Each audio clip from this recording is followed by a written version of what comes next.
আপনারা নিশ্চয়ই অবগত হয়েছেন যে আমরা ত্রিদলীয় যে জোটবদ্ধ লড়াইয়ে আমরা যাচ্ছি।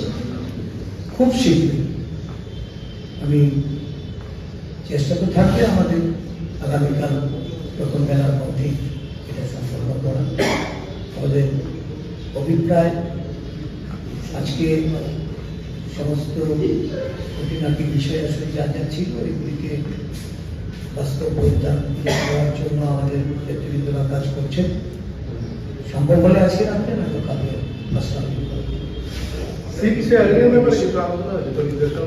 হ্যাঁ নিশ্চয়ই যাবো এবং আমরা সনদের ভিত্তিতেই এগোচ্ছি। আপনারা কি প্রত্যেকটি আসনেই লড়বেন? সব আসন সেখানে আমাদের সহযোগী হিসাবে আমাদের এই ত্রিদলীয় জোটের হয়তো প্রার্থীও প্রতিদ্বন্দ্বিতা করবে। আপনারা কি বিশ্বাস করেন এইভাবে আপনাদের ভোট ভাগাভাগি বিশেষ করে বাংলাদেশ অন্য রাজনৈতিক দল? দেখুন, ভোট ভাগাভাগি রোধ করা এটা আমাদের একদম মানে শুরু থেকেই আমাদের একটা প্রয়াস ছিল।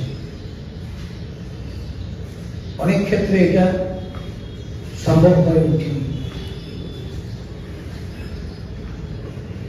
আমরা জনগণের কাছেই থাকব, কারণ এডিসির শাসনে বিশেষ করে মানুষ সবাইকে দেখেছে। একমাত্র কংগ্রেস দল যারা কোনোদিন এডিসিতে প্রশাসনে আমরা দায়িত্ব পাইনি পরিচালনা করার।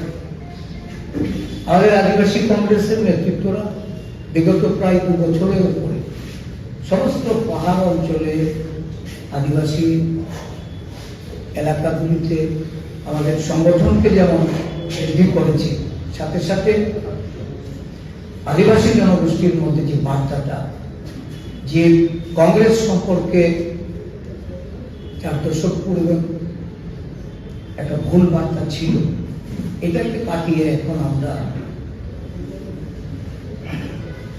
এই রাজ্যে একটা অন্যতম আদিবাসী সংগঠন আমাদের কংগ্রেস দলে, এবং এটা দিন দিন তার সদস্য সংখ্যা বাড়ছে, মজবুত হচ্ছে।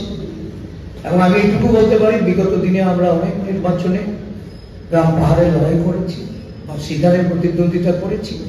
এবারে নির্বাচন তার থেকে সম্পূর্ণ একটা ভিন্ন পরিস্থিতিতে, ভিন্ন সাংগঠনিক শক্তিতে আমরা